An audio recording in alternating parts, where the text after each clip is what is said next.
stupid jokes. Anyway, my name is Lewis. I'm Jamie. And we are who we are. We work for the con. We're the Angry Geeks. And the reason why we're angry because she yells at me all the time and I make her angry. So don't let the name fool you. And we're your moderators for the panel tonight. And we're going to bring in the voice actors, okay? So you guys might know them, you might not know them. Oh, little guy, you don't want to sit up front. All right, David Sobolov. So David's coming up. Big round of applause for David. Next, we're going to bring in Jamie Marchi. Come on in, Jamie. After Jamie... Jamie... Not Marty. You get back there, Marty. Go. Did you introduce me yet? Well, I'm trying to introduce Jamie. Get out of here, Marty. My God. And next, we're going to bring in Ray Porter. And then, should we bring in TC Carson? Because I'm not sure if TC... Come on in, Marty. We'll bring in the voice of courage, the cowardly dog, the one and only Uncle Marty Grabstein. And is TC here yet? Or is he still with the boy? Is he still? No. All right, well, TC will make his grand entrance soon. Anyway, this is your voice acting panel. If you guys have a question, okay, line up over there. Is this a horror convention? No, you know when the horror convention is. Behave, or Jamie's gonna... My Jamie, not you. My Jamie will take care of you, Uncle Marty, so please. Yeah, oh, I know, we know. So anyway, if our audience members have a question, please line up to the mic right over there and ask away. So please, oh my God, we have yes, very, very short. Well, you know what, Jamie, my Jamie. So we're gonna go my Jamie, and then we'll go Jamie. Okay. So let's hand it over to the audience first. What's your name? Joe. Hi, Joe. Hey, Joe. Hi, Joe. Oh, okay. Behave. For me, there's other people on this panel. I'm gonna go under. All right, Marty, you have to behave. Okay. But that's half the fun if he doesn't. I was hoping he would. Don't What are ruin the this for me. ramifications if I don't? Okay. Okay. What was it like coming back to voice Courage for the Scooby-Doo special, and how did it like come Oh, about? that's a great. It was like a dream, really, because people have been saying, when is it going to happen? Are you ever going to bring Courage back? And they're still saying that now, as far as the series goes. But but what's happening? Okay, I thought you see. I saw. Do you want? I saw sign language going on. I didn't know. He wants you to pitch low and All right. outside. Oh, is it too? Okay, but it was very. I'm trying to behave myself. I know, here. and you're doing very well. Thank you. It was such a wonderful thing. It really was a dream when Warner Brothers gave me a call and said, we want to bring you back. Though I will say it was a little anxiety ridden because, when they said we really want you, it's not an audition, but we need you to record a few snippets of you doing Courage. So just in case, we just want to make sure you can still do it. So I kind of had to put it together and do a few snippets and make sure I went up real high with that. The whole thing. And then I said, yes, I got old, but I can still do it. Gosh darn it. Did you guys do like a group recording for that, or was it individual? No, it was one-on-one. Isn't that another question? But yes, it is. Yes, it is. We'll pay for that. No, it is. Where's the line? No, we did do one at a time. What are you, Charlotte Flair? No, you one line. Just turn around. There's a guy behind you. No, God bless you. Well, I'm damn. just playing with you. Yes, we didn't want it. We didn't want it. Only one person in a booth. Gotcha. Okay. Thank you. What's your name? Isaac. Hi, Isaac. Hey, so quick question. I was kind of curious. What's the best way? So I do like voice recordings for like YouTube videos and whatnot. I have like a Shure 7MB microphone, goes through a Scarlett. What's kind of like if you want to like try and audition to voice acting? Is it just like submitting voice samples to Backstage? What's the sort of formal process, or is it better if you go with like a voice acting coach, do a couple of sessions, and then they send you on the right way? Well, it took me 11 years to get my career going in Los Angeles. So just so you know, a couple of lessons probably isn't going to be getting you ready for substantial work. You need to learn how to act. You know, we're not just doing voices, we're actually playing characters. Ladies and gentlemen, G.C. Carson. You have the habit of being late. You have the habit of being late. Our other Contropolis show, Massachusetts, somebody was late there, too. I wasn't really late. I was the last person on the day. David, continue. It's definitely a journey, and you start with just learning how to tell the story, really. And the way I do it, I see voice acting as an on-camera performance in your head. You have to see everybody and everything that's going on and make sure you're not reading. You have to see the eyes of the person you're talking to. When you start a speech, think of what happens before. What made you say those things? There's a lot to learn. So I would encourage you to take a little bit of time at least. You know, find a good coach. There's a lot of people out there that teach remotely. And just take a little time and study a bit. Because, you know, the first impression is very important when you're sending stuff out to agents and to casting people. And you want to make a good impression. And I guess another sort of quick question: do you have like your own studios in house, or do you like go to like recording booths when you record auditions? Auditions are almost always from home now, especially since the pandemic. We all had to spend some money and have really good quality, because when you're auditioning now, it's not only your performance, it's the quality of your sound. They sometimes need to use that at home, you know, and they don't have you go to the studio at all. Well, thank you for your insight. You're welcome. Hi, what's your name? Deanna. This one's for Jamie. What was it like voicing Junko? What was it like voicing June? For those who don't know, she is a character with like 10 personalities. And so that's what it's like. That reaction is exactly what it's like.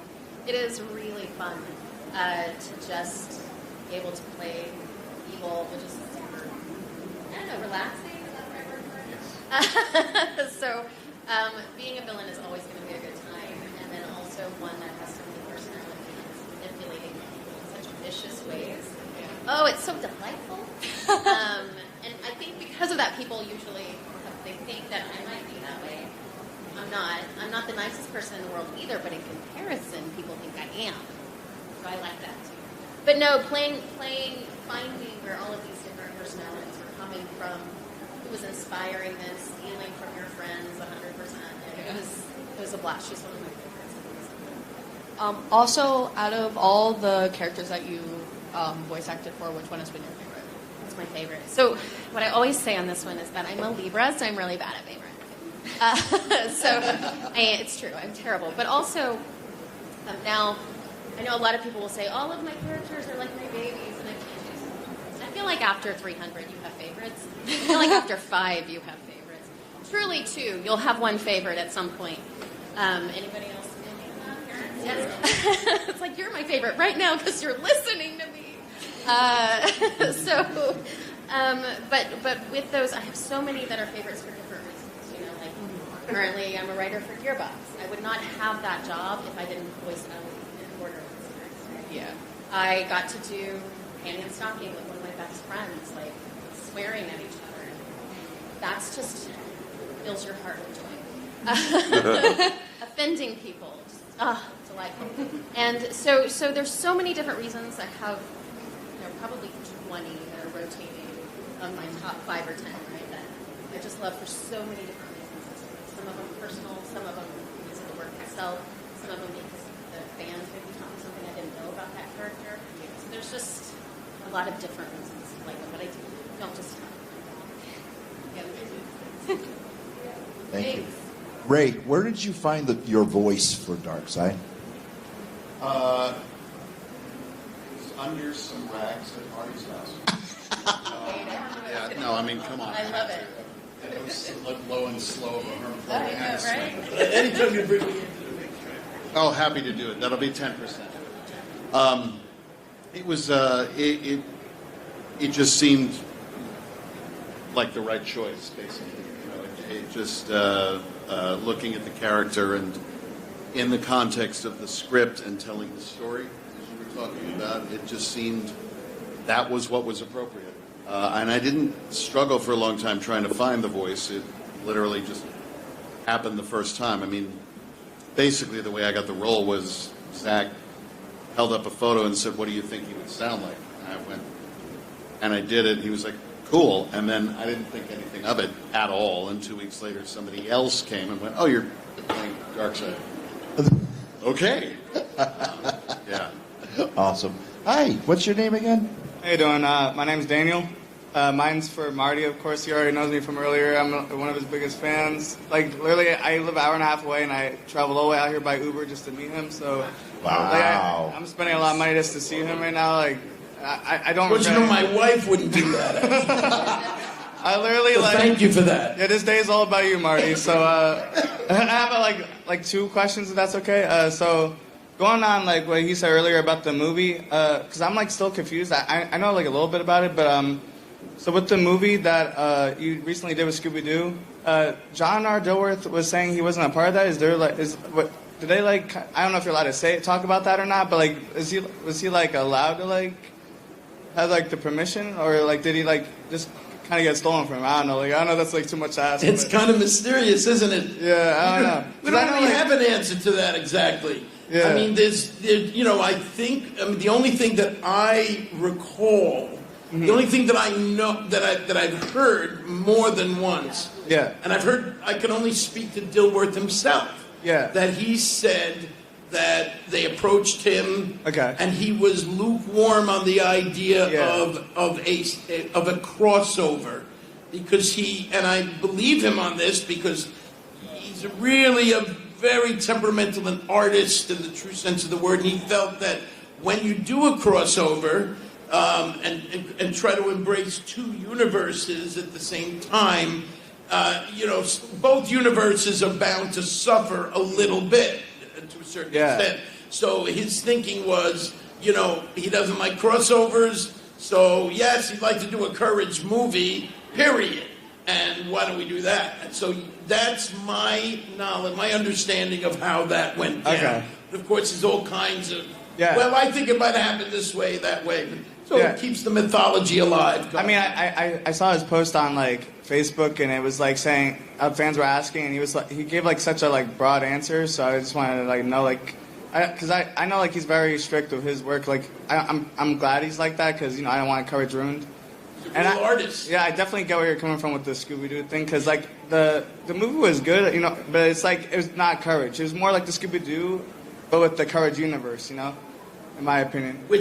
I think that was a victory. Yeah. I felt that they honored Courage pretty good. Yeah, it was amazing. Yeah, I mean, any of you who did care about that, I was pretty happy with it, you know. Oh yeah, it was amazing. The movie was great. I'm glad it came out. And it took place in Courage's universe, so I thought that was kind of... Yeah.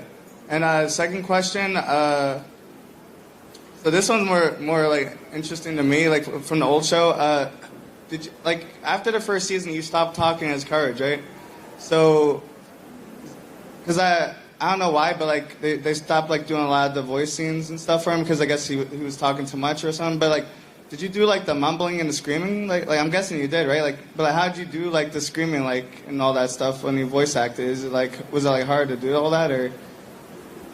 Okay, I'm going to choose that the last moment is the actual question. And so, yeah, it was not hard for me to do it, because whatever I got to do this thing, and I kind of already had the character in mind, in place, so just minus a lot of the words, communicate without words. Like this lovely gentleman over here, Sobolovsky. Sobolov. Sounds like He a said, sandwich. The bottom line is, I needed to know and be clear about what I was doing and who I was doing it with, without words. So it was still, the acting still had to be there. Yeah, that's crazy. What, the screaming was hard, or like, because that has to be strenuous on your voice eventually, right? Yeah. Awesome. I appreciate you, Marty. Thank you. All right, You know, I want to interject something about screaming. If you scream in character, it doesn't hurt as much as if you just scream. Because you're experiencing an emotion, and you're more relaxed when you do it, I found. Before we get to our next audience question, this one's for David and TC. Video games, animation, or movie? Because you got one of the hottest movies out right now, Transformers. What do you guys prefer to voice over? Which one? Which one do you prefer more? Video games, movies, animation? What do you like? Well, I mean, like, what's our rate? Yeah. That's. Theater. Theater. Okay.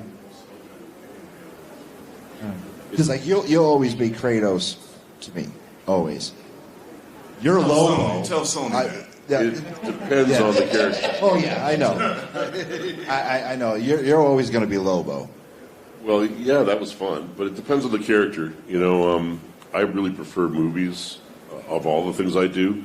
I love, you know, live or like the Grodd character I did in The Flash. Yeah. Because when it's a live action production and you fuse a voice into it, where they've thrown a CGI character into a live world, the challenge of making it seem real is great. And also, you're hoping the actors are going to buy into it too, the on-camera actors, and most every time I've done it, they have, because that's their job, of course. But it's hard, and to know that we've never met, and we're doing it in isolation, and still have to sound like we're talking to each other, and that we care about each other. There's a scene I play in the Transformers movie. There's a character called Ape-Link at the beginning. It's very emotional, very connected. But I never saw him. It was all in isolation. And in fact, the lines were constantly changing. So I was trying to make sure it sounded heartfelt, and I built a backstory in my head about it that wasn't in there in the script. And it worked.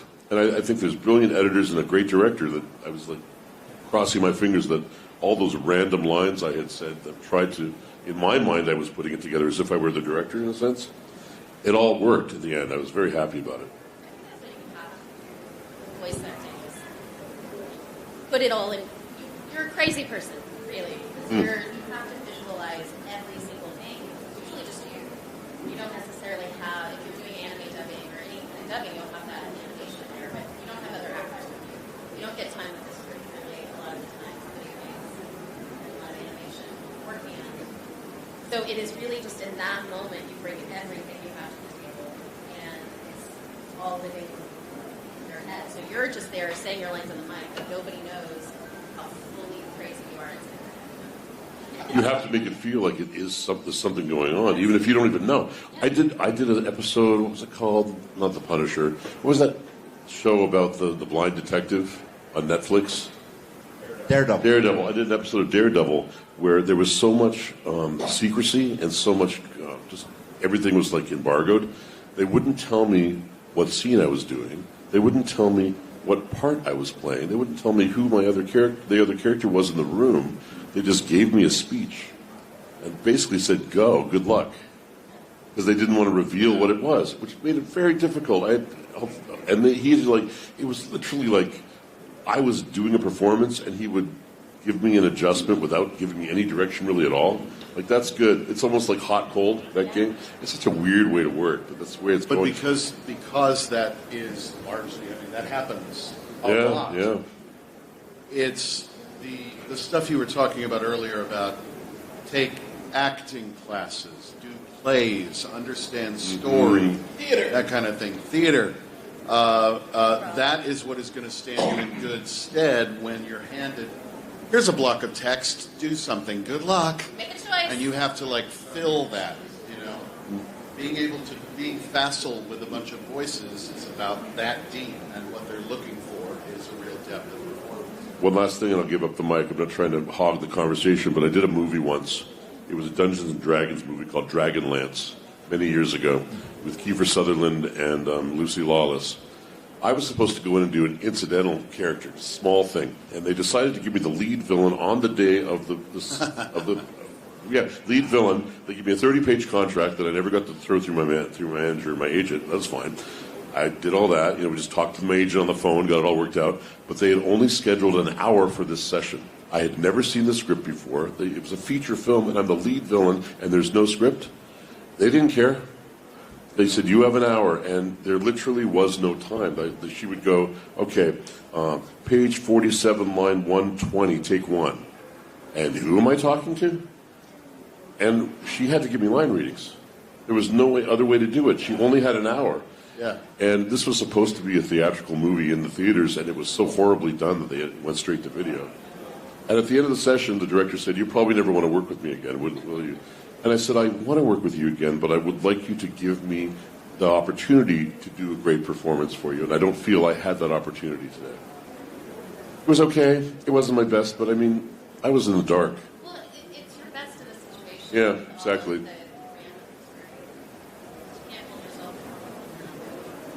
But if I was just doing a voice, I would have been lost.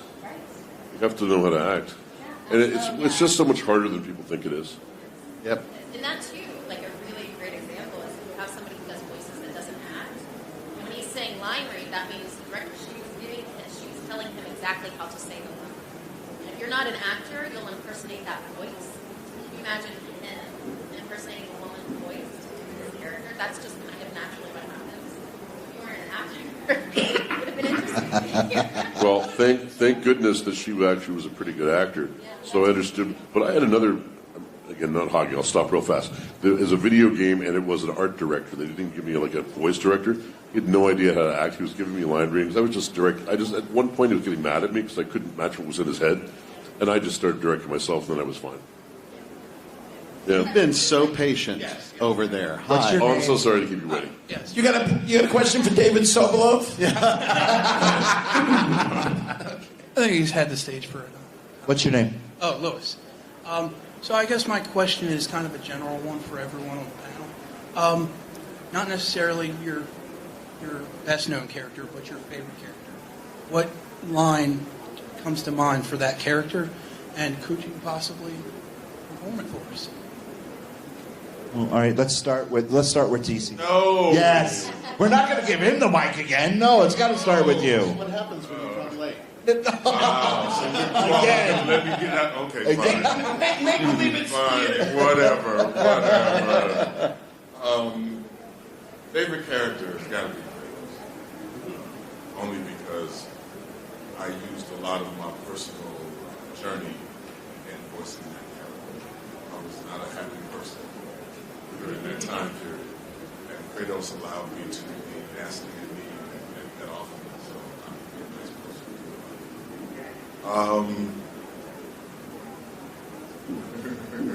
Favorite line. Let me think about that. I'll come back to that.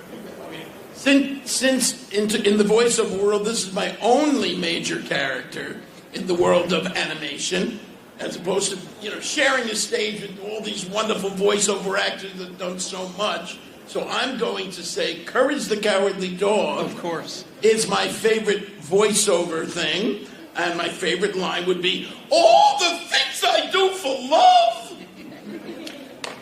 That's, yeah, kind of the same boat, really. Most of my stuff has not been voice. So, I mean, Dark Side and, I don't know, probably... Ready the Armada. Yeah. I just got chills. Thank you. I still don't have a favorite character. But all my favorite lines I can't say in front of...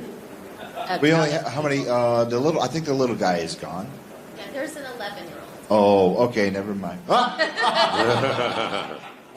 Do it. Cover. No, wait, but you're... How... Okay. All right. So this is one of my all-time favorite lines. So what happens if I just accidentally blew the janitor?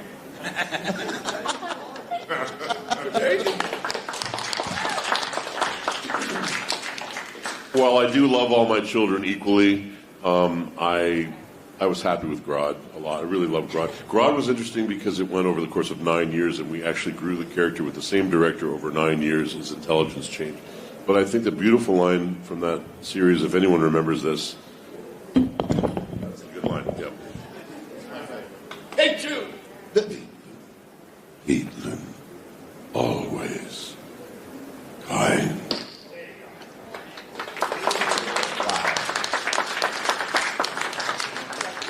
Yeah. Jamie. Okay, fine. Okay, go ahead. Oh no, I was done. I was just. I was going to give him an out. I was going to give TC. I was going to give TC an out until my Jamie said, no, it's TC's turn. Vengeance is mine! Worth the wait. Oh, okay. What's your name? My name's Mia. No, move closer to the mic. My name's Mia. What show or movie did you enjoy acting in? Oh. Do we go you or do we? Mine. Yeah. I really enjoyed voicing Kratos, like I said before. But I really enjoyed my time on Living Single. Enjoyed working with all the cast members, really family. And I think that showed it. I am. Hold on 1 second, Uncle Marty. This is an escape. Oh, you beat the escape room. Okay, go ahead. Sorry, I didn't mean to get in the way of the comedy. Was there a comedy? There was. Oh, it was about the escape room. Yeah, the door. That door doesn't lock. All right. Have a seat, my friends. Go ahead. Come into our. All right. I just over the past year have begun to send around. I did a short film that I produced and starred in called Hunter is Fucked. And it's about the great artist, the great writer, Hunter S. Thompson. And it has been in 17 film festivals. It's been going around.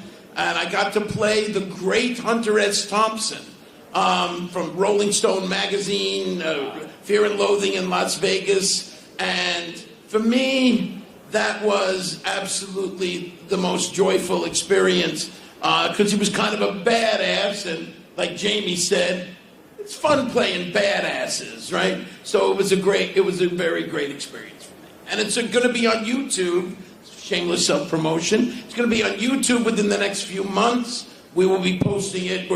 Keep an eye on my page if you happen to be following me, and you'll know how to watch this thing. If we are not following you, where would we go to follow you? Oh, Marty, bless you. Marty Grabstein Courage on Instagram and on Facebook, and I do have a TikTok account. I'm taking and talking. Wow. Unbelievable. There's a lot that I always manage to have a really good time with anything that I do, but I think I probably have an especially soft spot in my heart for Almost Famous. That was really dear to me and the best summer I ever spent.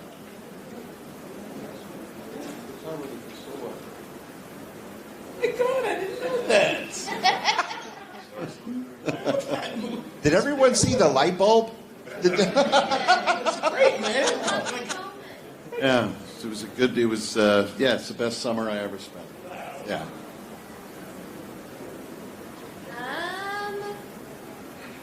Let's see. Oh, shit. Okay, anything that I've done.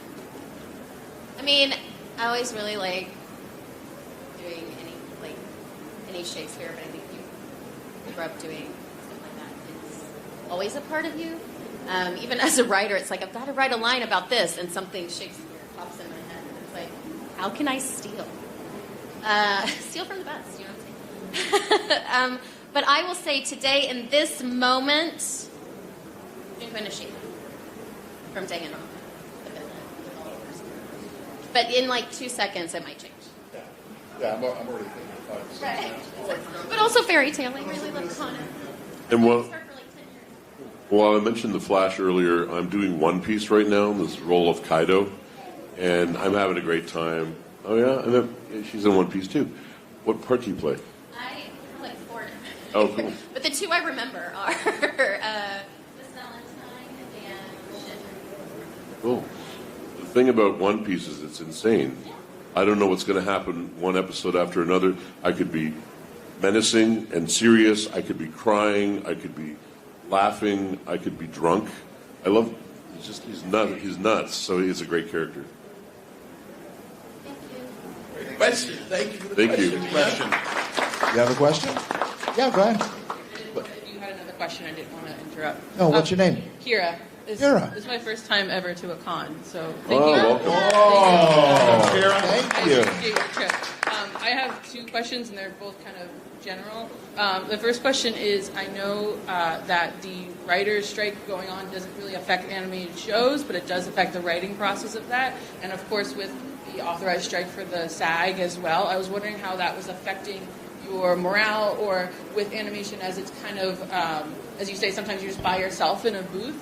How has it been kind of, as a community, responding to it, and kind of what you feel about that in general? Because not only is it affecting animation, but it's affecting, live action and everything else as well. So that's my first question. It's hard. There's a lot of sacrifice, and writer's strike. There's tons and tons and tons of people who are represented by other unions, but what are called, the slang term basically is below the line. So you've got costumers, gaffers, grips. All these people are out of work too if nothing's getting produced. Right.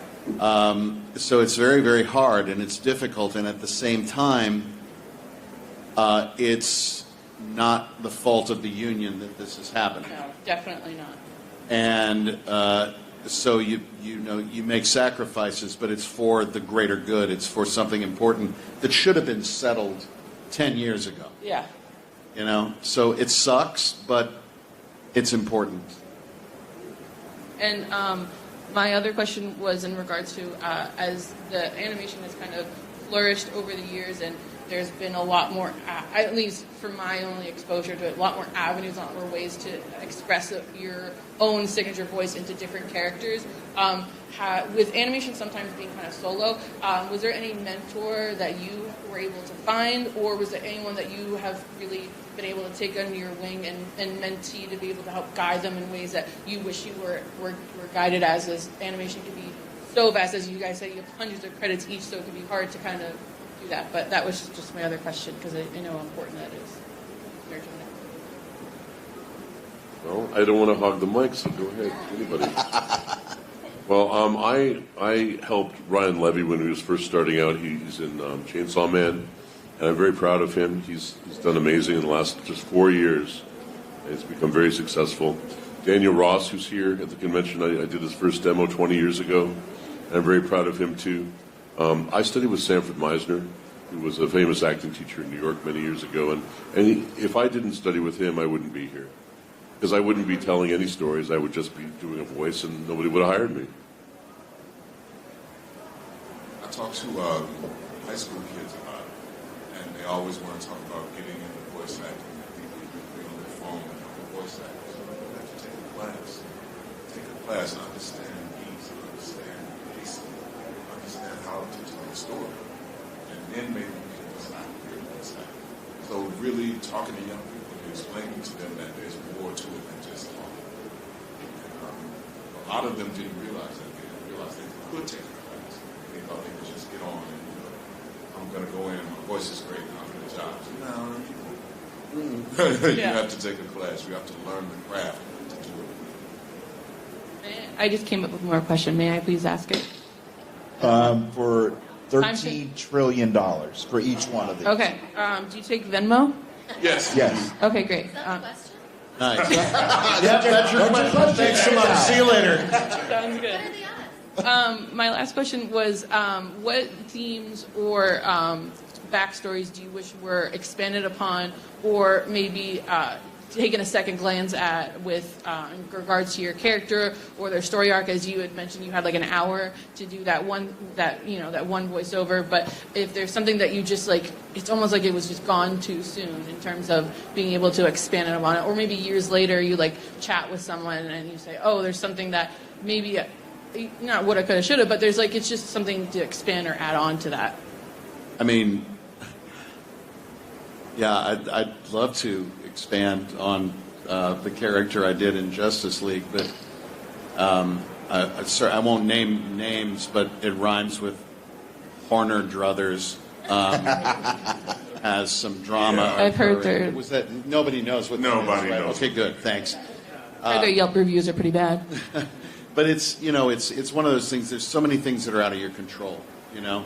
I mean, I'm accustomed to. I did 20 years of Shakespeare. I'm accustomed to live theater and that immediate sort of thing, and you're kind of packing your own chute and you're doing all of that stuff, and then moving into film and television, and there are so many moving parts. And you have no control over anything other than what you are doing in the moment when it is time for you to deliver. So it can be a little confusing. I mean, yeah, there's a ton of things that I would love to explore, but I have to be allowed to do that. Thank you for coming out and making the time. Appreciate it. Great questions. All right, I have a question. We're going to start. Let's see. We're going to go with Jamie. Ray, you don't have to answer this if you don't want to, because you kind of answered it already. We'll go Jamie, TC, Marty, and then David. Each one of your characters, how do you find the voice for each one of your characters? You play a lot of them. And you're one character. You're like schizophrenic. You have like so many of them. How do you find a voice for each one of your characters? Well, I don't usually start with the voice. Start with the intention, right? So what is this character's intention? What is this personality's intention? And if I am trying to make that personality is trying to make the characters feel safe, then that's trying to make them feel scared. I'm trying to make them feel loved. Whatever those intentions are, directs that voice. And then, of course, too, if it's anime related, you kind of hear Japanese for that a little bit, not too much. We're playing in telephone. But so you take those inspirations, take those intentions, and then allow that to shape the voice. But it starts with character. And it's the same thing on stage. And then the director comes in and is like, oh, let's try this, let's try that. You should definitely further shape it. That's how I start. Thank you. Same thing for me, like intention is all of it. Usually when they ask you to audition, there is a certain sound that you already have that they like. So it really is about, can you deliver the meat of the scene? Can you make them believe with your voice that these words are true? And then from there, like you said, the director comes in and he'll tweak it to get it closer to what they want. But it really is about, are you able to deliver the intent of the scene? Now, for me, it was a curious thing, I guess, in that the creator, John Dilworth, had been auditioning for upwards of about 4 or 5 months, and he'd heard over 300 voices for Courage, and a friend called me up and said, I'm working for this guy, he's driving me crazy, he's developing this new cartoon series, Courage the Cowardly Dog, and he can't decide. He's heard all the greatest voiceover talent in the city, maybe even some of the people on this panel, possibly. No? No. All right, whatever. And so he said, and she said, come in and maybe we'll score with something. I had no understanding or expectations of what it was. Sometimes things are just at that moment, and it's you hit something. It's like kismet, And I just walked in, and I just knew he was a very terrified dog, and I just went with kind of my own herky-jerky way of speaking, you know, talking like this and that, and he was loving it. But, you know, and then he said, "This is great." You know, something was going on there, but can you just pitch it really high? Which I have a kind of a deep, throaty, raspy voice, and I went up here, and he goes, "Yes, that's it."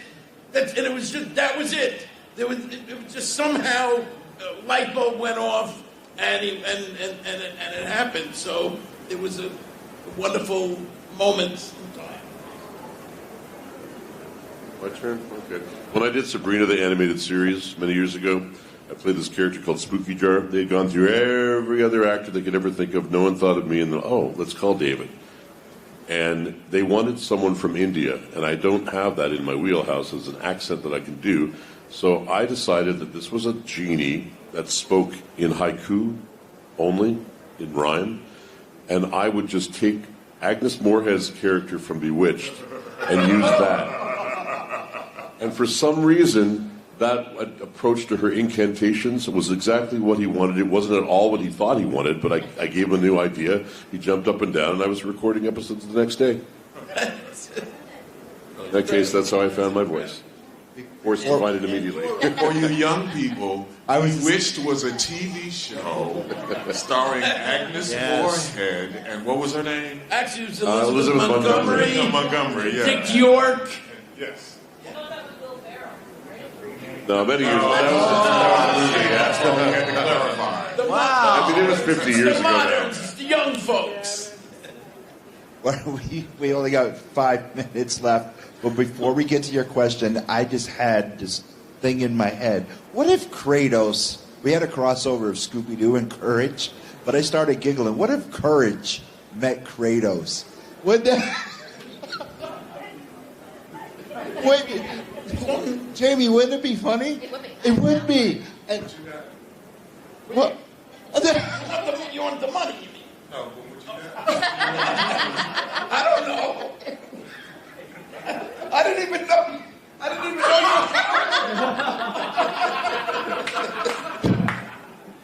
I'm happy to hear it, though.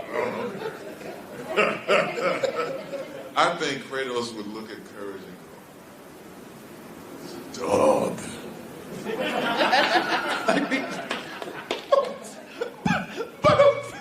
But I love you. It's a dog. Are we acting or is this real? You're still a dog. I know. And I don't know how to end this.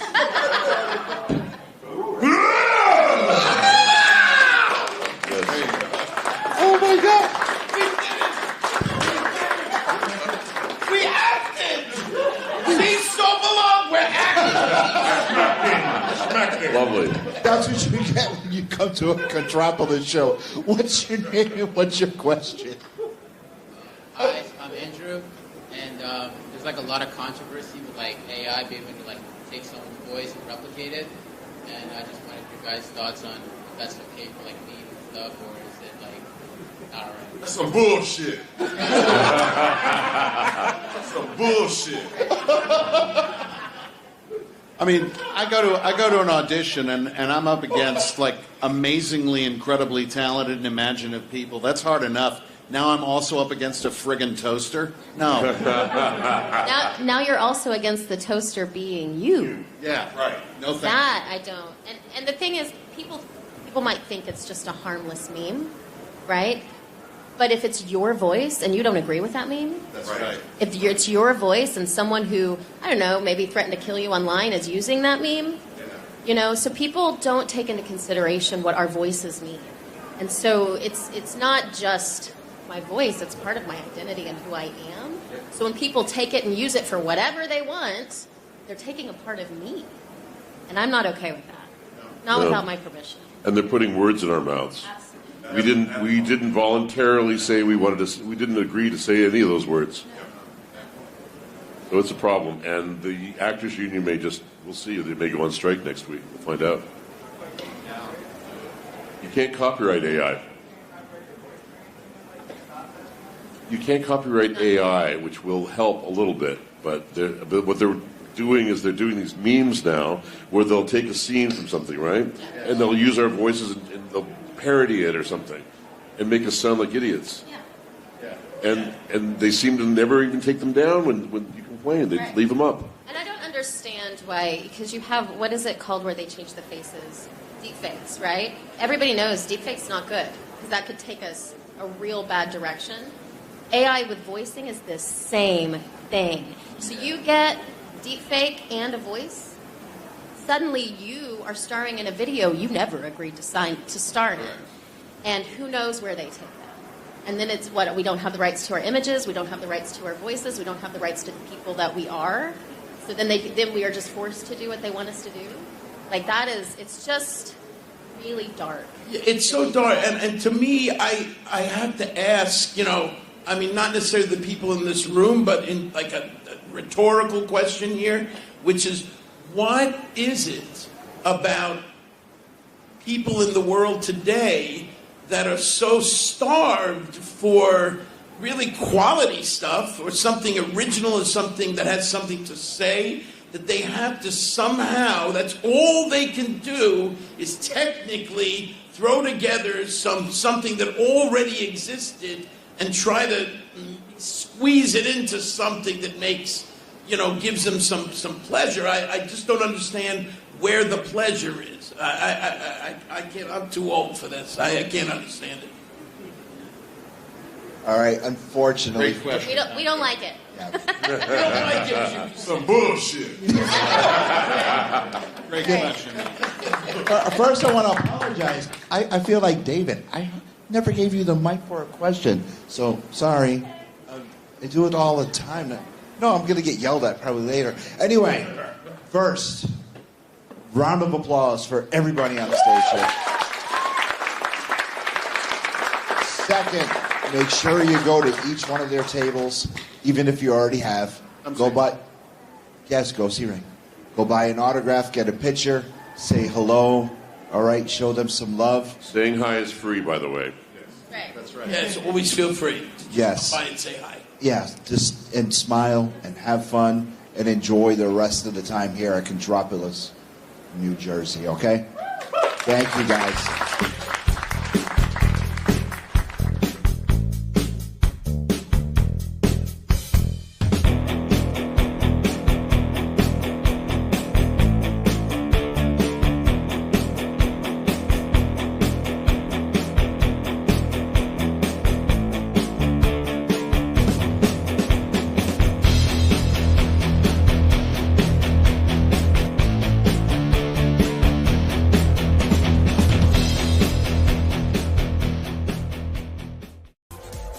You have been watching The Angry Geek Show on Pod TV. Visit our website today. And for guest bookings, email us at theangrygeekshow@gmail.com today.